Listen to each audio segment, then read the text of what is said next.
The wooden box in Michelle Robinson's hands silenced the courtroom as Barack Obama's eyes locked onto it. The former president's face drained of color.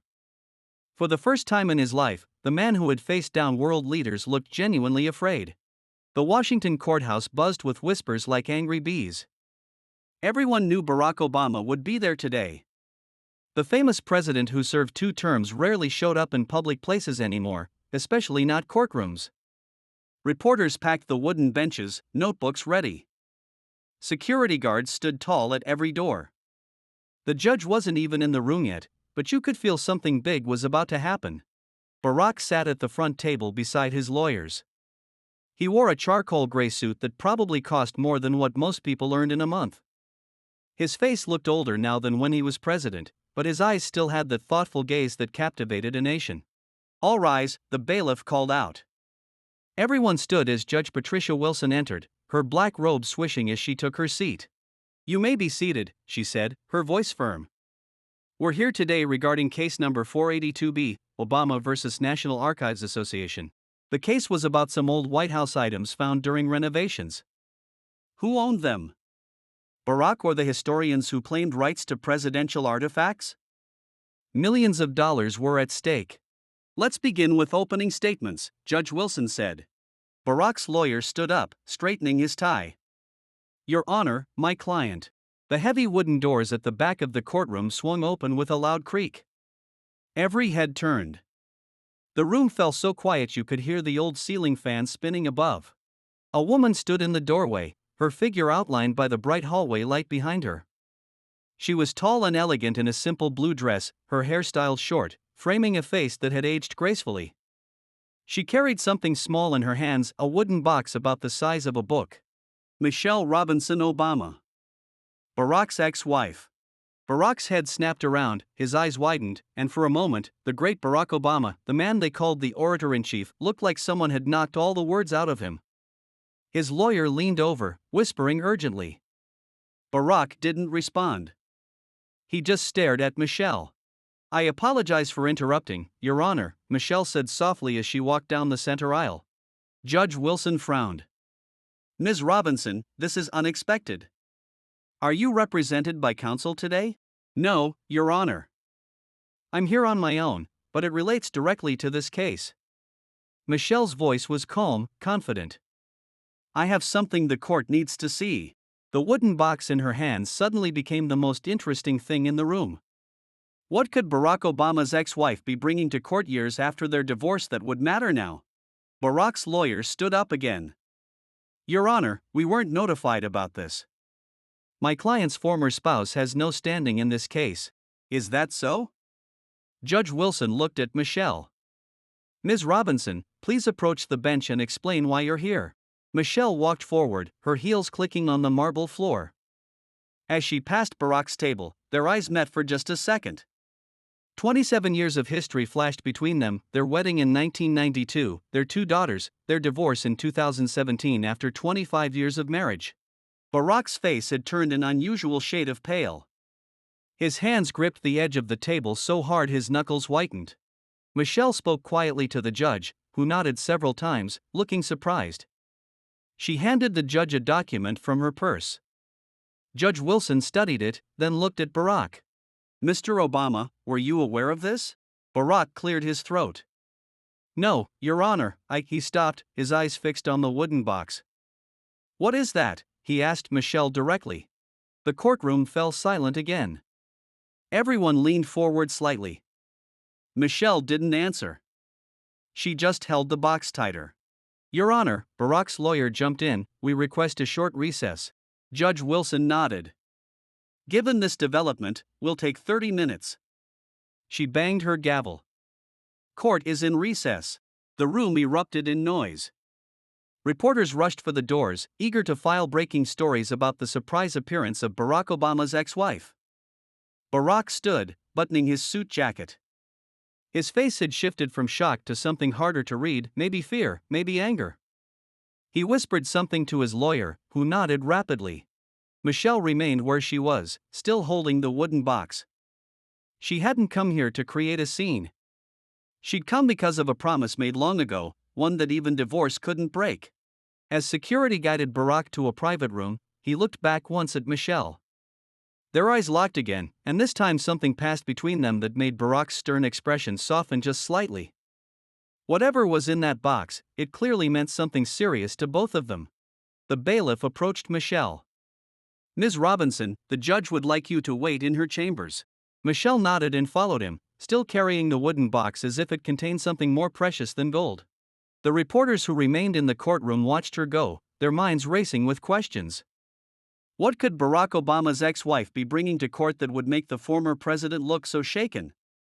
What secrets were hidden in that simple wooden box? And why, after all these years, was Michelle Robinson stepping back into Barack Obama's very public life? The answers would have to wait 30 minutes, but one thing was certain: this day that had started as a simple property dispute had just turned into something much more personal, much more dramatic for Barack Obama, a man used to controlling every situation. The surprise appearance of his ex-wife with a mysterious box had clearly caught him off guard. And Barack Obama did not like to be caught off guard.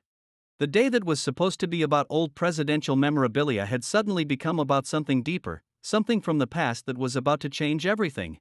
The 30-minute recess stretched to 45 as lawyers huddled in corners, whispering urgently. When Judge Wilson finally returned, the courtroom settled quickly. "Before we continue," the judge announced, "I've reviewed the documents Ms. Robinson provided.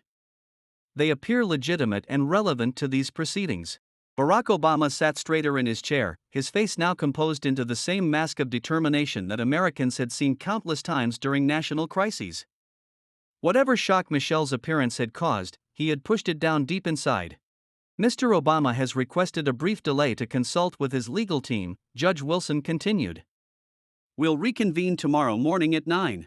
As people filed out, whispers followed Barack and Michelle. They left through separate doors, the wooden box still in Michelle's possession. That night, as rain tapped against his hotel window, Barack Obama stood looking out at the Washington skyline. This city had made him a legend, but before the fame and fortune, before the presidency and the Nobel Peace Prize, before meeting Michelle, there had been a skinny kid from Hawaii with big dreams. The South Side of Chicago, 1985. Barack Obama arrived fresh from Columbia University, idealistic and determined. He took a job as a community organizer, earning $12,000 a year plus $2,000 for a car that wouldn't start when the temperature dropped below freezing. His mother, Ann Dunham, worried about her son's choice. "You could go to law school now," she said during one of their long-distance calls, Barack in his sparse Chicago apartment, and researching in Indonesia. "Why delay? I need to understand how things really work," Barack replied. "How communities function. How people live." Those early years shaped him, working with church groups in neighborhoods struggling with steel mill closures, high unemployment, and failing schools.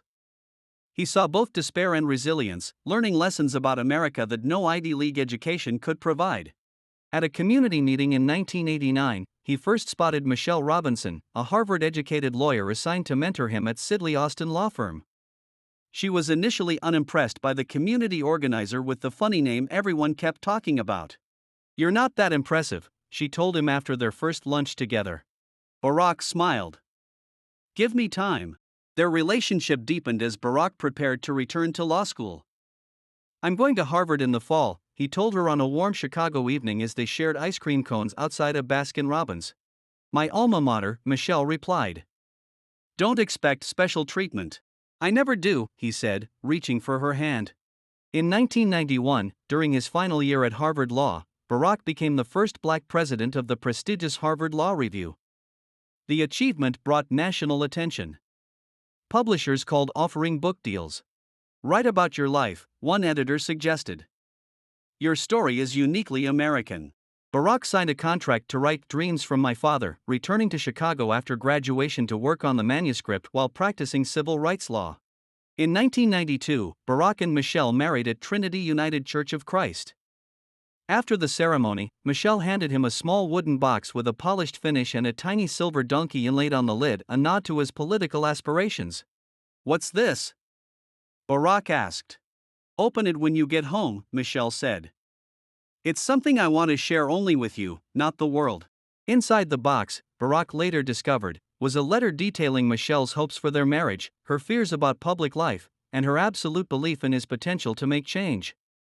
Along with it was a handwritten list titled What Matters Most that they had created together: family, service, integrity, each other. The wooden box became their private repository of dreams and commitments as Barack's political career began to take shape.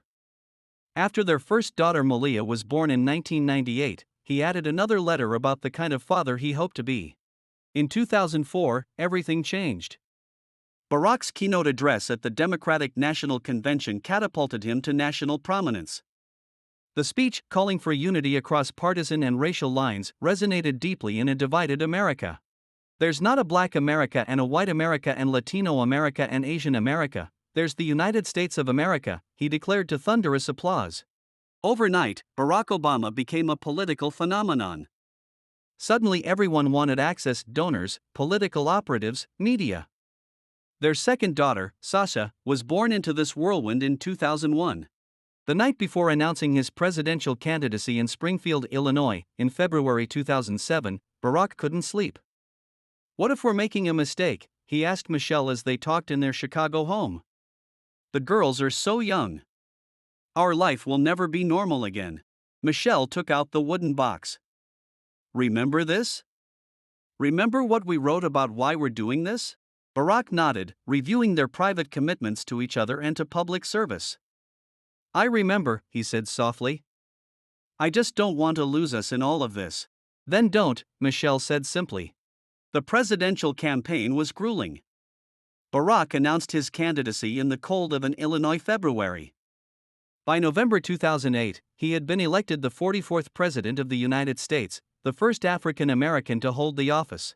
The night of his victory speech in Chicago's Grant Park, with the world watching, he whispered to Michelle before taking the stage, "Tonight belongs to America. Tomorrow we remember the box." The wooden box moved with them to the White House, kept in their private quarters away from staff and visitors. Over the years of his presidency, Barack occasionally added to it reflections on difficult decisions, hopes for the legacy he wanted to leave, fears he couldn't share with anyone but Michelle. The most significant addition came after a private meeting with former South African President Nelson Mandela in 2011. After their conversation, Mandela had pressed something into Barack's hand, a small, smooth stone from Robben Island where Mandela had been imprisoned for 18 years. "For when the burden feels heaviest," Mandela told him. Barack placed the stone in the wooden box alongside a new letter about what the meeting had meant to him. Through 2 terms marked by economic crisis, healthcare reform, international conflicts, and persistent political opposition, the wooden box remained their private sanctuary of truth. When cameras weren't watching and microphones weren't recording, it held the unvarnished thoughts of a man carrying the weight of the world. In 2017, the Obamas left the White House, their marriage intact despite the pressures of 8 years in the world's most scrutinized residence. They bought a home in Washington to allow Sasha to finish high school, authored best-selling memoirs, and created a production company. The divorce in late 2019 shocked the world. No detailed explanation was given, just a brief statement requesting privacy during a difficult time. Speculation ran wild, but both Barack and Michelle maintained a dignified silence. Michelle reverted to using her maiden name professionally while keeping Obama legally. Michelle kept the wooden box. Then, in January 2024, workers renovating the White House's West Wing uncovered something hidden in the wall of the Oval Office. Behind wood paneling installed during a 1950 renovation, they found a sealed envelope with "For my successor" written on it in Barack Obama's distinctive handwriting. The National Archives claimed ownership of the letter as a presidential document. Barack's representatives asserted it was personal correspondence. The matter headed to court. The day before the hearing, in a Washington restaurant far from the tourist areas, Barack and Michelle met privately for the first time in months. "They found it," Barack said without preamble. Michelle nodded. "I know. It was never supposed to be found." He continued, "I wrote it the last night in the Oval Office. I was following tradition, every president leaves something for the next one. But what I wrote, it wasn't just advice for the presidency. It was the promise," Michelle said softly. Barack nodded, running his hand over his close-cropped hair. "Now more salt than pepper, if they make it public." "I still have the box," Michelle interrupted. "Everything you wrote, everything we promised." Their eyes met across the table, decades of shared history between them. "Will you bring it?" Barack asked. "Tomorrow? Is that what you want?" "I think it's the only way to explain." Now, as the rain continued outside his hotel window, Barack Obama contemplated what tomorrow would bring. The letter found in the White House contained something few people knew about, a promise he had made to use his post-presidency influence to work anonymously behind the scenes on racial reconciliation. The letter detailed a funding structure, methods of quiet diplomacy, and financial commitments, millions of dollars channeled through foundations with no public connection to him. It was work that could only succeed without his name attached to it, without the polarization his presence sometimes created.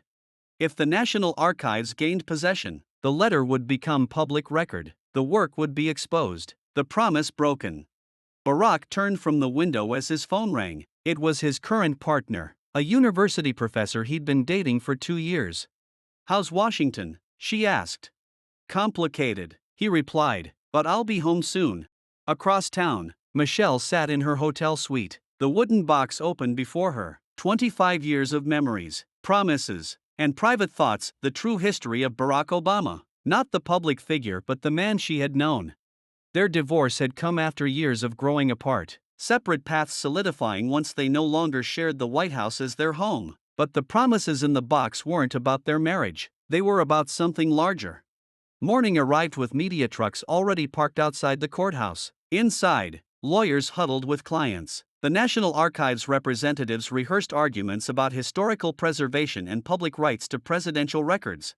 At 8:30 a.m., Barack arrived through a private entrance, avoiding cameras. His legal team surrounded him like a protective detail.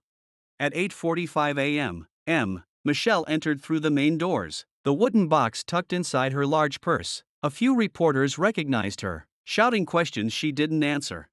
As proceedings began, Judge Wilson addressed the court. "Before we continue with testimony, I understand the parties have had further discussions. Is there any change to your positions?" The archives attorney stood first. "Your Honor, our position remains unchanged. Presidential documents belong to the American people." Barack's attorney followed. "Your Honor, we maintain that personal correspondence from Mr. Obama remains his private property." Finally, Michelle's lawyer rose. "Your Honor, Ms. Robinson is prepared to testify regarding the personal significance of the items in question." The judge called Barack Obama to the witness stand. He placed his hand on the Bible, swore to tell the truth, and took his seat. "Mr. Obama," his attorney began, "can you explain the significance of the letter found in the Oval Office?" Barack looked directly at Michelle, at the wooden box now sitting on the table before her. Then he turned to the judge. "Your Honor, what was found is part of something very personal, something that should remain private, not for my sake but for its chance to succeed." The courtroom fell silent as Barack Obama, the man whose words had inspired millions, prepared to reveal a truth hidden for years, protected in a simple wooden box that had traveled from Chicago's South Side to the White House and beyond, carrying the weight of promises that transcended politics, presidency, and even marriage. In that moment, as Michelle opened the box and handed him the first letter they had placed inside decades ago, Barack Obama wasn't a former president or a historic figure. He was simply a man trying to honor a commitment made long before fame found him, a commitment to change the world in ways that would never make headlines or history books. Some promises, after all, are not meant for the public record.